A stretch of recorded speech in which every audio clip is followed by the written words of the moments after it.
Greetings! We are from Subgroup 2. From Group 2, we'll be presenting a research article entitled Energy Recovery from Energy-Rich Vegetable Products with Microbial Fuel Cells in this video presentation. Here is the table of content which included summary of the research article, benefits, limitations, and future improvements of anodic oxidation, and the usage of microbial fuel cells that will be elaborated more throughout the presentation. In this study, two biodegradable vegetable products which are liquid fraction of clover and the glycerol containing side stream from biodiesel production were tested for anodic oxidation in microbial fuel cells equipped with biocathode. Bioelectrochemical systems can be defined as in which microorganisms catalyze at least one of the redox processes in the anode or cathode. A microbial fuel cell is a microorganism that accelerates the oxidation of organic molecules in the anode. These microorganisms are an example of BES.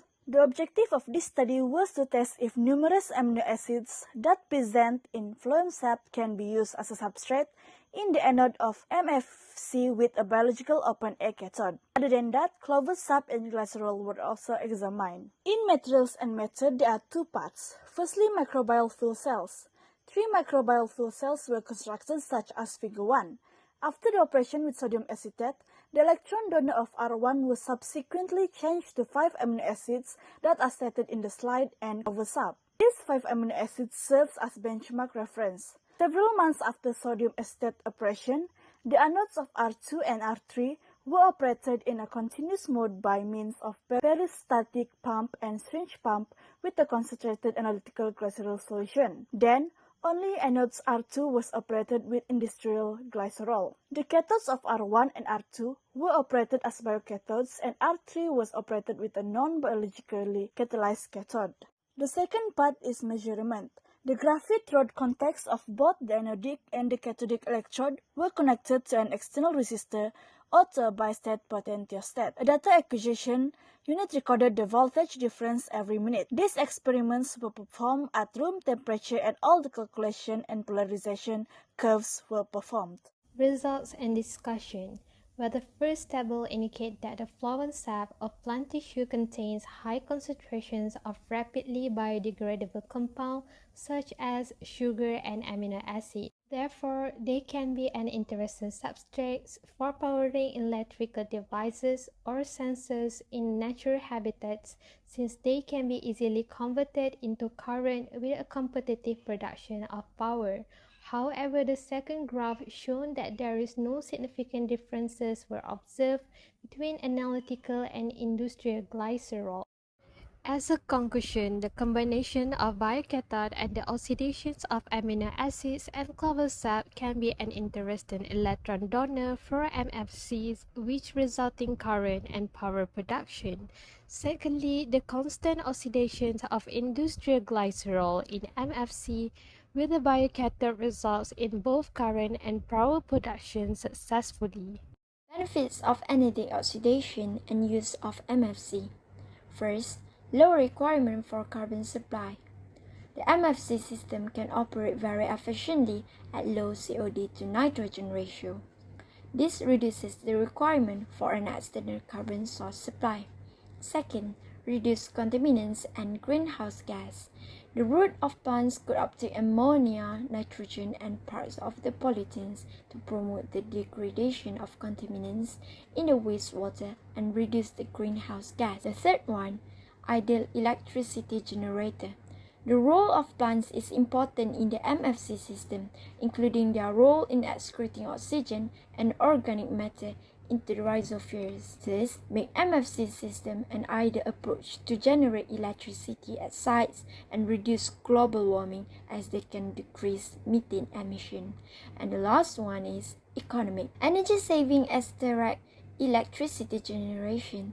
Energy saving by anaerobic treatment due to elimination of aeration, low sludge yield. Economic revenue through energy and value-added product, chemicals, and low operational costs. Limitation of anodic oxidation and MFC. First, slow at low temperature. It cannot operate at low temperature because microbial reactions are slow at low temperature. Second, fouling at membrane. Biofueling leads to a decline in MFC performance because the interruption in proton migration and competition for substrate utilization.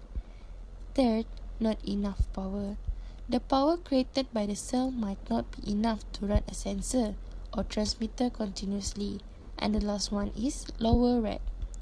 COD oxidation rates of wastewater in MFC lower compared to oxidation rate of acetate, glucose or sucrose. So for anode oxidation, there are three suggestions which are more efficient system, improve on fabrication process, and development scale up anode system. The first one, more efficient system. It is to meet the real case of low contaminants and low electrolyte concentration in water environment. This is because a large number of emerging contaminants enter into the environment also from household activities in recent years. Next is the improved from fabrication process. It is to promote the electrical catalytic performance of electrode in a large scale. So the surface modification is supposed to be useful to improve electrocatalytic performance. And lastly, development scale-up anode system. This is to make it is practical technology for wastewater treatment. So the total consumption of the process for organic pollutant mineralization is still a little high, so it will be more cost effective when combined with other wastewater treatment technologies. Next, for microbial fuel cells, there are two suggestions, which are increasing the power output from benthic MFCs and produce low-cost MFCs. So the first one, increase the power output from benthic MFCs. This is to broaden the devices the benthic MFCs are capable of powering, and this can be done by adding of soluble to slowly degrading organic substrate, which will result in increase of power. And lastly, produce low-cost MFCs. Attempts are currently underway to produce low-cost MFCs constructed from earthen pots for use in India. So this could potentially be incorporated in large numbers into oxidation ponds for the treatment of concentrated wastewater while generating power.